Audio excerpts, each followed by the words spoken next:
చదువుతాను, దయచేసి మీరు అందరూ తీసి చూడాలి. బైబిల్ ఉన్నటువంటి వారు నేను చదువుతాను. సంఖ్యాకాండము 14వ అధ్యాయము 33వ వచనము. నేను చదువుతానన్నాను కదా. సరే చూడాలి మీరు దయచేసి. ఈ అరణ్యములో క్షయమగు వరకు మీ పిల్లలు ఈ అరణ్యములో 40 ఏండ్లు తిరుగులాడుచు మీ వ్యభిచార శిక్షను భరించెదరు. గమనించాలి, ఇక్కడ ఇంకో మరి చదువుతున్నాను. ఈ అరణ్యములో క్షయమగు వరకు మీ పిల్లలు ఈ అరణ్యములో 40 సంవత్సరములు తిరుగులాడుచు మీ వ్యభిచార శిక్షను భరించెదరు. ప్రార్థన చేసుకుందాం. కృపామయుడు అని దేవాని కొందనాలు, స్తోత్రాలు. చదవండి వాక్య భాగాన్ని మీరు ఆశీర్వదించండి అయ్యా. ఇందులో ఉన్నటువంటి మర్మాలు మీ కృపలో మీరు మాకు తెలియజేయండి. మాకందరికీ కావలసిన జీవాహారాన్ని మీరు అందించుమని యేసునామములో అడుగుచున్నాము తండ్రి, ఆమేన్. పిల్లల ఒక్క మాట మీకు జ్ఞాపకం చేస్తాను. ఐగుప్తు దేశం నుండి ఇశ్రాయేలీయుల్ని, డాక్టర్ గారు వినాలండి, ఐగుప్తు దేశం నుండి ఇశ్రాయేలీయుల్ని పాలు తేనెలు ప్రవహించేటువంటి దేశానికి నడిపించేటప్పుడు అసలు మామూలుగా అయితే ఆ దేశానికి పోవడానికి వారం రోజులే పట్టుద్ది. దయచేసి మీరందరూ నాకెళ్ళి చూడండి. ఇది ఇక్కడ ఐగుప్తు దేశం ఉంటది, దాని తర్వాత ఫిలిస్తీ దేశం ఉంటది, దాని తర్వాత పాలు తేనెలు ప్రవహించే దేశం. డైరెక్ట్ గా పోతే ప్రియులారా వారం రోజులే. అమ్మా కూర్చోండి, వారికి కుర్చీలు ఇవ్వండి దయచేసి. రండి, లేకపోతే ఇక్కడ ముందుకు రండి. రండి. Praise the lord. మంచిది. అమ్మా ఇక్కడ రండి, ముందుకు రండి. కూర్చోమ్మా, కూర్చోండి. Praise the lord. మంచిది ప్రియులారా. ఐగుప్తు దేశం నుండి బయలుదేరి వాగ్దాన దేశం పోవడానికి డైరెక్ట్ గా పోతే వారం రోజులే. వారం రోజులంటే ప్రియులారా, ఐగుప్తు దేశం నుండి బయలుదేరి డైరెక్ట్ గా పోతే ఫిలిస్తీన్ దేశం, ఫిలిస్తీన్ యొక్క దేశం, ఫిలిస్తీన్ దేశం నుండి డైరెక్ట్ గా వెళ్ళిపోతే వాగ్దాన దేశం అంటే పాలు తేనెలు ప్రవహించే దేశం. డైరెక్ట్ గా పోతే వారం రోజులు పట్టుద్ది ప్రియులారా. అలా కాకుండా దేవుడు ఏం చేశాడంటే చుట్టూ తిరిగి వద్దాం మనం అన్నాడు ప్రియులారా. చుట్టూ తిరిగి అంటే ఎర్ర సముద్రం మీద నుండి వద్దాం మనం అన్నాడు ప్రియులారా. దేవుని యొక్క ఆజ్ఞది. చుట్టూ తిరిగి వద్దాం అన్నాడు ప్రియులారా. చుట్టూ తిరిగి తీసుకొచ్చాడు ప్రియులారా. తీసుకొచ్చాడు.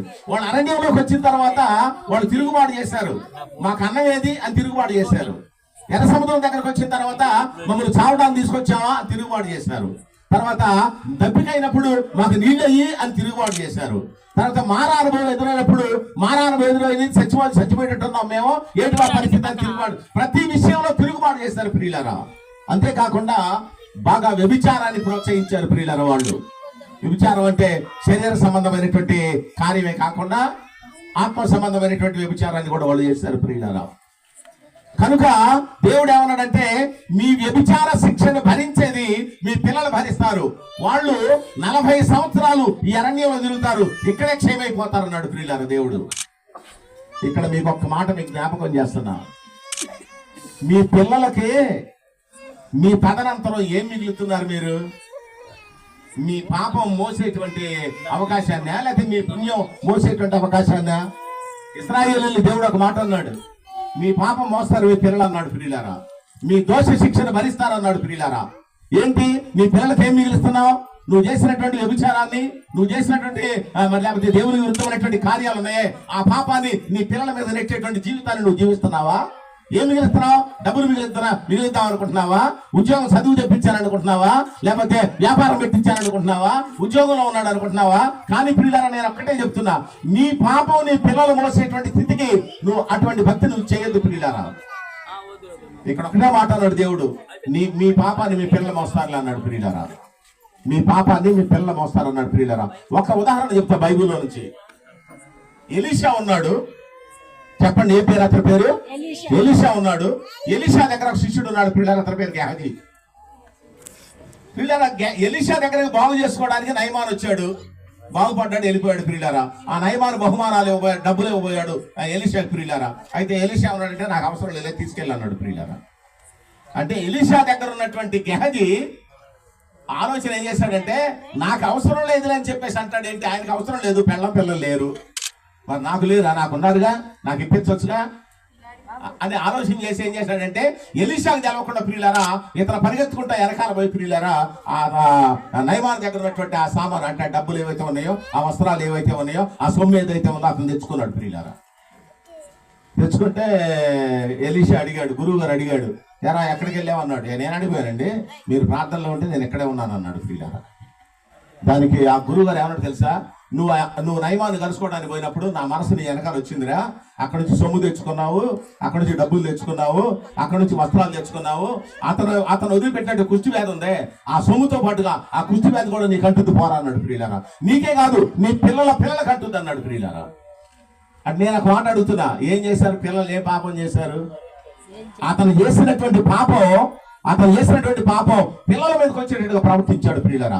ఇక్కడ ఉన్నటువంటి పెద్దవాళ్ళందరికీ నేను ఒకటే సలహా చెప్తున్నా, ఒక యాజకుడుగా, ఒక బోధకుడుగా, ఒక పాస్టర్గా నేనేం చెప్తున్నానంటే, మీ పాపాన్ని మీ పిల్లలు మోసేటటువంటి జీవితాన్ని మీరు జీవించొద్దు.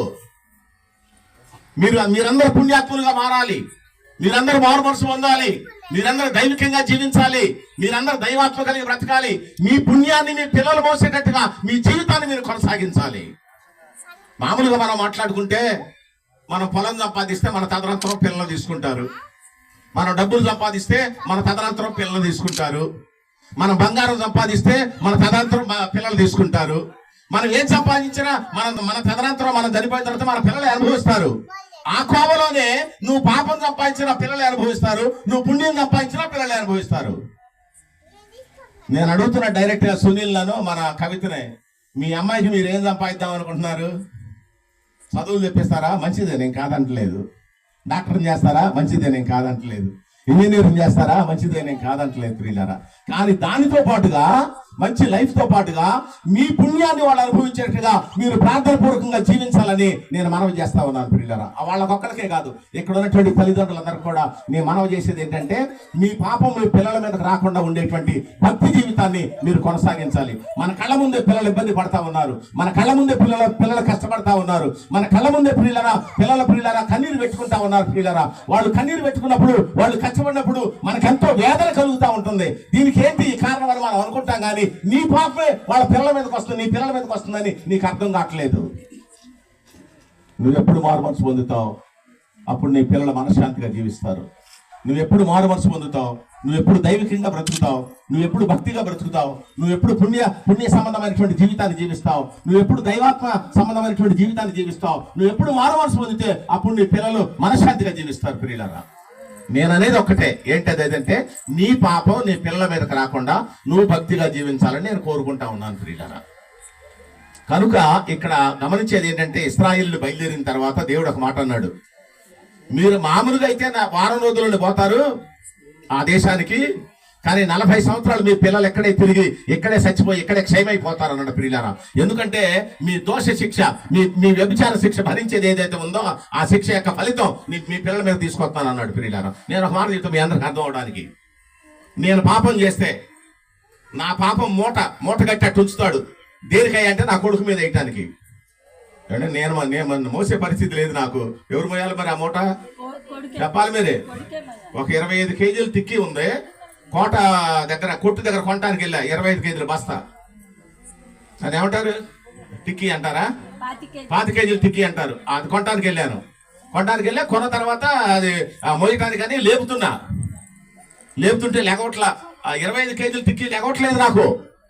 లేకపోతే కొట్టోడు నాకెళ్ళి చూసి అన్నాడు కదా, ఏయ్ బాబు పాస్టర్ గారు, లేపినంత వరకు దాన్ని నీ వల్ల కాదు, నీ కొడుకుని పంపిపో అన్నాడు. నేనంటున్నా, ఎలాంటి టిక్కీలు ఎన్ని మోసా నేను? ఆ కొట్టయినా ఎలాంటి టిక్కీలు ఎన్ని మోసా నేను అన్నాడే, నీ వయసులో ఉండగా మోసంలేయా, మాకు కూడా తెలుసులే కానీ నీ కొడుకుని పంపిప్పుడు నీకు లేకపోతే అన్నాడు ప్రియులారా. మరి ఎవరు మోయాలా టిక్కీని? నీ కొడుకు మాట్లాడు. అలాగే నేను పాపం చేశా, దేవుడు ఏం చేస్తాడంటే ప్రియులారా, ఆ పాపాన్ని మూట కట్టి నా కొడుకు వెళ్ళి చూస్తా ఉంటాడు. వాడు కూడా పాపాత్ముడు అయితే వాళ్ళ నాన్న బరువు కూడా వాడి మీద వేద్దామని ప్రియులారా. ఒకవేళ వాడు పాపాత్ముడు కాకుండా భక్తిగా జీవించాడు అనుకో ప్రియులారా, భక్తిగా జీవిస్తే ఆ మూట అంతా నా మూటని వాడి మూటని కట్టి ప్రియులారా, వాడి కొడుకు మీద, నా మనవడు మీద చూస్తూ ఉంటాడు ప్రియులారా. నా మనవడు కూడా ప్రియులారా భక్తిగా జీవించాడు అనుకోండి, 3-4 తరాల వరకు చూస్తాడు ప్రియులారా. ఈ 3-4 తరాల వరకు పిల్లలందరూ భక్తిగా జీవించారు అనుకోండి, ఇక ఆ పాపాలన్నీ మూట కట్టి సముద్రంలో పడేస్తాడంట ప్రియులారా. ఇక అన్నట్టుగా ఆ పాపాలు జ్ఞాపకం చేసుకోడు. ఆయన ప్రేమ 1000 తరాల వరకు ఉంటుంది ప్రియులారా, 1000 తరాల వరకు ఉంటుంది ఆయన ప్రేమ. నేనేమంటున్నానంటే ప్రియులారా, మీ పిల్లలు దీవించబడేటువంటి భక్తిని మీరు కొనసాగించండి. మీ పిల్లలు దీవించబడేటువంటి యొక్క జీవితాన్ని మీరు కొనసాగించండి ప్రియులారా. పిల్లలు మన ముందే శపించబడితే మనకేమి లాభం కలుగుతుంది ప్రియులారా? మీరు ఆలోచించండి, మనకేమి సంతోషంగా ఉంటుంది. అందుకని ప్రియులారా, ఒక మంచి జీవితాన్ని కవిత అలాగే సునీల్ జీవించి ఆ పాప చిట్టికి ఒక మంచి భవిష్యత్తుని ఇవ్వాల్సిందిగా నేను వారికి మనవి చేస్తున్నాను. ఇక్కడ ఉన్నటువంటి వాళ్ళందరూ కూడా మనవి చేస్తున్నాను. ఈ చిన్న మాటలు దేవుడు దీవించి తన వినికిడులు ఆశీర్వదించును గాక. ఆమేన్.